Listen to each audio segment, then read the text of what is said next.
पता नहीं, मैं अपने बारे में जानता हूँ, मैंने अपने सेलेक्ट किया है। हमने कब किया, उसने कब किया, मुझे पता नहीं। और हम अपने तरीके से काम करते हैं। मेरा काम करने का तरीका, स्वभाव मेरा अपना है, इसलिए I don't want compare to anybody. ठीक है, this is not a good question for me. तो आज हम करेंगे, अच्छा दिन है और मजदूर दिवस है। 1 तारीख है, 1 तारीख अपने आप में भी शुभ होता है। और खासकर मैं जो चुनाव लड़ रहा हूँ वो जनता के कहने पर, उनके आज्ञा से, उनके निर्देशन से, उनके आग्रह से लड़ रहा हूँ। और ये चुनाव मैं नहीं लड़ रहा हूँ, कोडरमा लोकसभा क्षेत्र की जनता लड़ रही है। और कोडरमा लोकसभा क्षेत्र की जनता को एक अच्छा नेता चाहिए, एक भाई चाहिए, एक मित्र चाहिए, एक साथी चाहिए, जो उनके हर सुख दुख में साथी बने। उनके सामने आने वाले जो विकास की समस्याएं, उन समस्याओं को देखे।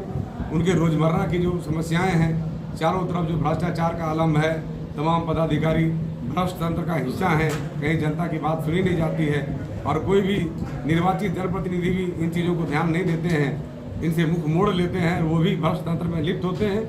ऐसे में जनता ने बहुत सोच समझ करके एक ईमानदार और सच्चे व्यक्ति को कोडरमा लोकसभा का सांसद बनाने के लिए आग्रह किया है। और जनता के आग्रह पर इस चुनाव में आया हूँ और निश्चित रूप से हम जन भावना और जन आकांक्षाओं को पूरा करने का काम करेंगे। हमारे सामने बेरोजगारी की समस्या बड़े पैमाने पर है, हमारे सामने भ्रष्टाचार की समस्या बड़े पैमाने पर है। तो इन चीज़ों को निपटने के लिए हमारा प्रयास होगा कि हम कोडरमा लोकसभा क्षेत्र के अंदर कैसे औद्योगिक विकास कर सकें, कैसे यहाँ पर कृषि कार्यों में प्रगति हो, उन्नति हो, वो विकास कर सकें, कैसे यहाँ के तमाम सरकारी तंत्र को हम ठीक से कर सकें। हॉस्पिटल है, विद्यालय है, तमाम प्रकार के प्रखंड कार्यालय हैं, जो भी सिस्टम है, उन तमाम सिस्टम में जो आज जंग लगा हुआ है उसको ठीक करने की मेरी प्राथमिकता होगी।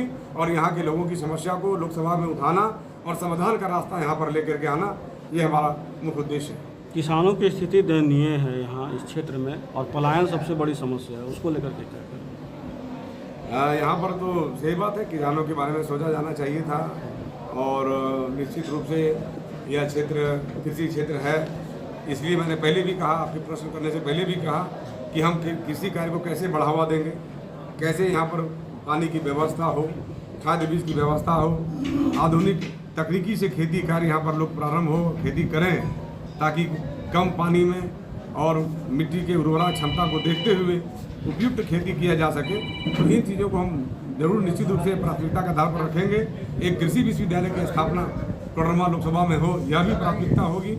और अगर हम खेती के कार्य को उन्नत करते हैं, बढ़ावा देते हैं, तो निश्चित रूप से जो पलायन बड़ा एक समस्या है, हमारे लोग बाहर जा कर के रोज़गार की तलाश करते हैं, उनका रोज़गार का बाहर जाके तलाश करना समाप्त होगा और घर में रह कर के बेहतर जीवन जी सकेंगे। यहाँ पर आप जानते हैं कि फार्मिंग इज ए इंडस्ट्री, और इस इंडस्ट्री में लोग भी अच्छा कर सकते हैं।